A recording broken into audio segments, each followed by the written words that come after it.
I work at Petco now, and I really like Petco. I had an 8-week internship, wanted to hire me for permanent. Stephanie especially has been great with us, helping assist us to run a business. I do recommend that any business owner get into this program. Is everybody okay over here? Jordan is a student who has lower academic ability, yet he has a gift for bringing joy to others. And so by assigning him Medford Care, he's able to utilize that gift and bring much happiness to many residents. They have requested him there, and he actually works there 2 days a week.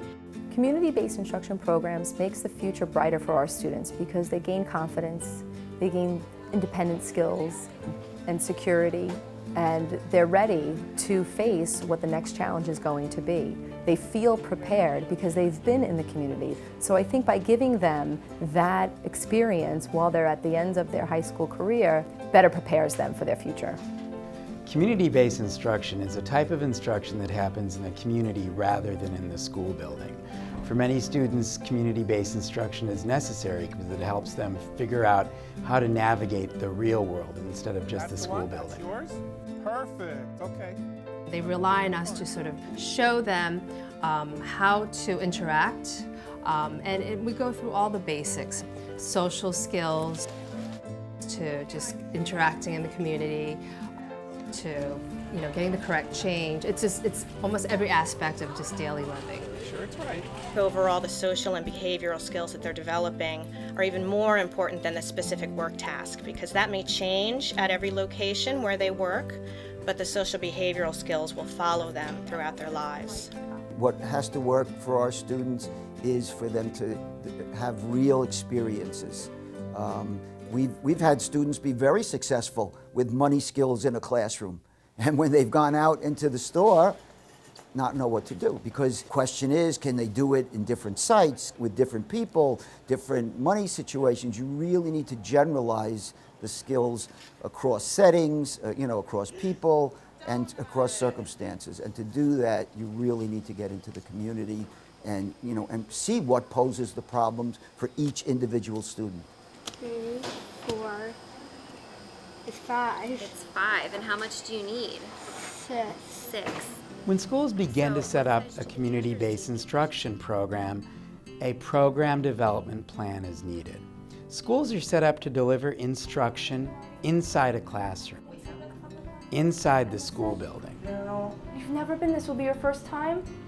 Getting out in the community requires careful planning. I encourage schools to start with the easy steps. I'm sure you speak aloud. Maybe a shopping trip, maybe a visit to an employer to see what types of things are going on there. But start easy and start small. This shelf is neat. There are a number of different things that schools need to consider when they set up CBI programs.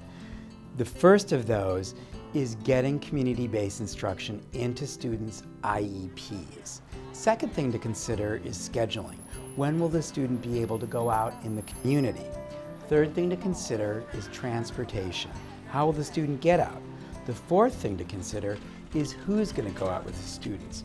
Who are the educators who will be taking students out, and do they have the necessary skills to educate when out in the community?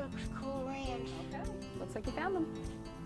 I think a key ingredient to the success of a CBI or SLE program is having such a great team to work with. I think you have to have teachers, paraprofessionals, job coaches, parents, administrators, all involved in the same goal and the same purpose, then getting out into the community and getting the community to accept the CBI program that you're developing. With community-based instruction, there are some common challenges that schools run into. Those include budgeting, because community-based instruction may have some budgetary implications in terms of transportation or staffing. Another of those challenges is opening doors within the community.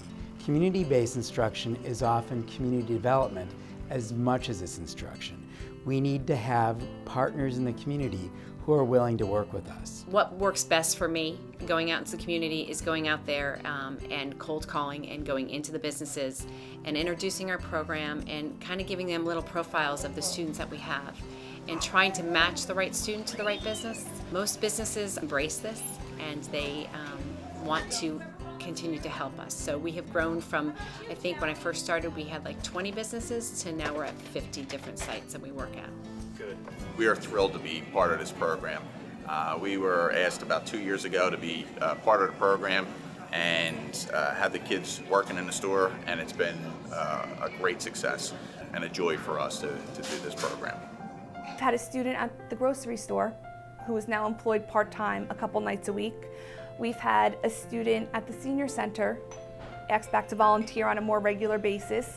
We had a student at the YMCA work in the child care department. That translated into employment in the daycare for her upon graduation. We've had a student at Petco who really did well feeding the fish. That student now works there part-time as well. The community has been wonderful.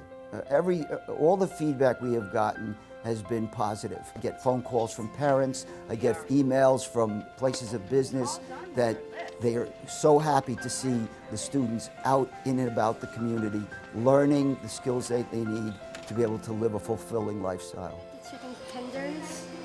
There are a number of key ingredients for community-based instruction. The first is leadership. Leadership is needed for any type of system change or development.